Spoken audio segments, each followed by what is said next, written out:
नमस्कार दोस्तों, सभी पेंशन धारकों का स्वागत है एक बार फिर से हमारे इस YouTube चैनल में। दोस्तों, इस वक्त की पेंशन धारकों के लिए बहुत ही महत्वपूर्ण और इम्पोर्टेंट खबरें लेकर हाजिर हो चुके हैं, जिसके बारे में दोस्तों आज की इस वीडियो के अंदर बात करेंगे। जी हाँ दोस्तों, पहली बड़ी खबर की बात करें तो हाईकोर्ट के आदेश पर कर्मचारी भविष्य निधि संगठन ने शुरू की हायर पेंशन भोगियों की हो गई है मौज। जी हाँ दोस्तों, ईपीएफओ के द्वारा हाईकोर्ट के आदेश के बाद कहां पर और कैसे हायर पेंशन की शुरुआत की गई है और इससे पेंशन भोगियों को क्या राहत मिली है, इसके बारे में दोस्तों आज की इस वीडियो के अंदर संपूर्ण रूप से हम सभी को जानकारी देंगे। वहीं दोस्तों, पेंशन स्कीम कंट्रीब्यूशन को लेकर बड़ी खबर आ रही है। अगर आपके पास में पीएफ खाता है, पीएफ खाता धारक है, तो दोस्तों आपको मिलती है 5 तरह की पेंशन। बहुत सारे लोग जो है इनके बारे में नहीं जानते हैं, तो आखिरकार 5 तरह की पेंशन का फायदा आप किस तरीके से उठा सकते हैं, इसके बारे में भी दोस्तों आज की इस वीडियो के अंदर बात करेंगे। और वहीं बात करने वाले हैं नवरात्रि से पहले डीए में होगी तगड़ी बढ़ोतरी। जी हाँ दोस्तों, 1 अक्टूबर से इतनी बढ़ेगी कर्मचारियों की सैलरी और पेंशन धारकों की पेंशन। तो आखिरकार डीए के अंदर कितनी बढ़ोतरी होगी, जिससे दोस्तों यहां पर कर्मचारियों की सैलरी, और डीआर में कितनी बढ़ोतरी होगी, जिससे पेंशन धारकों की पेंशन में बढ़ोतरी होने वाली है, इसके बारे में भी आज की इस वीडियो के अंदर बात करेंगे। और अंत में दोस्तों बात करने वाले हैं लाखों पेंशनरों के लिए राहत भरी खबर निकलकर सामने आ रही है। जल्द लागू होने जा रही है नए नियम, जानिए किस तरीके से आप सभी को नए नियमों के तहत लाभ मिलने वाला है। तो आखिरकार पेंशन धारकों के लिए कौन कौन से नए नियम लागू होंगे, इसके लाभ कैसे मिलेंगे और ये नियम कब से लागू होने वाले हैं, इसके बारे में भी आज की इस वीडियो के अंदर बात करेंगे। इसलिए आप सभी पेंशन धारकों से निवेदन करते हैं कि दोस्तों आज की इस वीडियो को आप लास्ट तक देखिएगा। और साथ ही अगर हमारे चैनल पर पहली बार विजिट कर रहे हैं, वीडियो को पहली बार देख रहे हैं, तो हमारे इस वीडियो को लाइक करने के साथ चैनल को भी सब्सक्राइब जरूर कर दीजिएगा। तो चलिए बिना किसी देरी की आज की वीडियो के अंदर खबरों का सिलसिला शुरू करते हैं और संपूर्ण खबरें आपको सही सटीक और तथ्यों पर आधारित दे देते हैं। दोस्तों, पहली बड़ी खबर की बात करें तो हाईकोर्ट के आदेश के बाद यहां पर कर्मचारी भविष्य निधि संगठन ने की हायर पेंशन शुरुआत। जी हां दोस्तों, पेंशन भोगियों की इससे मौज हो गई है। तो दोस्तों यहां पर कर्मचारी भविष्य निधि संगठन भोपाल ने हाल ही में जबलपुर हाईकोर्ट के आदेश के अनुसार सेवानिवृत्त कर्मचारियों को हायर पेंशन का लाभ देना शुरू कर दिया है। यह निर्णय उन कर्मचारियों के लिए महत्वपूर्ण जीत है जो लंबे समय से अपने पेंशन अधिकारों के लिए संघर्ष कर रहे थे। तो चलिए जानते हैं कि पेंशन भोगियों को हायर पेंशन पर क्या नया अपडेट मिला है। दोस्तों, ये लंबी लड़ाई थी जिसमें कर्मचारियों ने अपने वेतन के अनुरूप हायर पेंशन की मांग की थी, जो कर्मचारी भविष्य निधि संगठन द्वारा लगातार अनदेखी की जा रही थी। उनकी यह मांग उनके द्वारा की गई उच्च योगदानों के आधार पर थी। इस मामले की सुनवाई जबलपुर हाईकोर्ट में चल रही थी और आखिरकार कोर्ट ने कर्मचारियों के पक्ष में निर्णय दिया है। आप सभी को बता दें कि इस मामले में जबलपुर हाईकोर्ट निर्देश अनुसार कर्मचारी भविष्य निधि संगठन को इन 38 सदस्यों को तत्काल हायर पेंशन का लाभ प्रदान करने का आदेश जारी किया गया। कोर्ट ने यह माना कि कर्मचारियों को उनके वेतन के अनुसार अधिक पेंशन मिलनी चाहिए। कर्मचारी भविष्य निधि संगठन ने इस निर्णय का स्वागत करते हुए तुरंत प्रभाव से कर्मचारी की पेंशन में वृद्धि देना शुरू कर दिया। हायर पेंशन कर्मचारियों के उनके वेतन के आधार पर उच्च पेंशन प्राप्त करने का विकल्प प्रदान करती है। इस योजना में कर्मचारी अपने कर्मचारी भविष्य निधि खाते में अतिरिक्त योगदान देकर सेवानिवृत्ति के बाद अधिक पेंशन की सुविधा को उठा सकते हैं। इस निर्णय से सेवानिवृत्त कर्मचारियों की आर्थिक स्थिति में सुधार होगा, उन्हें आर्थिक रूप से सुरक्षित भविष्य की ओर आशा मिलेगी।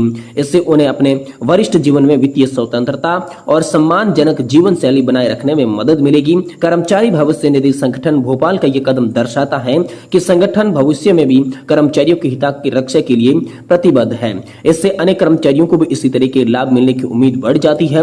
कर्मचारी भविष्य निधि संगठन भोपाल द्वारा जबलपुर हाईकोर्ट के आदेश का पालन करते हुए 38 पेंशन धारकों को हायर पेंशन प्रदान करना न केवल निर्णायक कदम है, बल्कि ये सेवानिवृत्त कर्मचारियों के लिए एक बड़ी राहत भी साबित हो रहा है। तो बड़ी खबर हाल फिलहाल में आप सभी के लिए आई है कि जबलपुर हाईकोर्ट ने यहाँ पर 38 सदस्यों के लिए हायर पेंशन को लेकर निर्णय दिया है, जिसके बाद उन्हें हायर पेंशन मिलना शुरू हो गई है।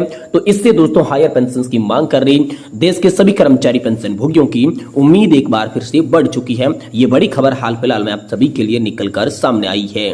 वहीं दोस्तों आप सभी के लिए ईपीएफओ पेंशन स्कीम को लेकर बड़ी खबर निकल कर आ रही है। पेंशन कंट्रीब्यूशंस के बाद अगर आप पीएफ खाता धारक है तो दोस्तों आप सभी को 5 तरह की पेंशन मिलती है। ये दोस्तों आप अभी तक नहीं जानते। अगर हर महीने आपकी सैलरी से पीएफ कटता है तो 58 साल की उम्र के बाद आपको पेंशन मिलना शुरू हो जाती है। लेकिन क्या आप जानते हैं कि ईपीएफ का हिस्सा बनने वाले कर्मचारी कई तरह की पेंशन पा सकते हैं। ईपीएफओ के सदस्य बनने वाले ज्यादातर लोग ये बात नहीं जान पाते। आज हम आपको बताने जा रहे हैं कि कैसे आपको ईपीएफ का पैसा नहीं सिर्फ बल्कि आपके पूरे परिवार को आर्थिक रूप से सुरक्षित बनाता है।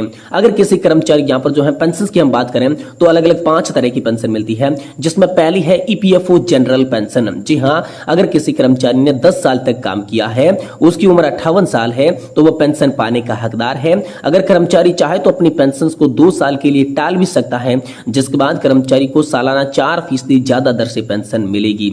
और दोस्तों दूसरी है ईपीएफओ अर्ली पेंशन स्कीम। क्या आप जानते हैं कि ईपीएस के तहत आपको जल्दी पेंशन पाना यानी कि रिटायरमेंट से पहले भी पेंशन मिल सकती है।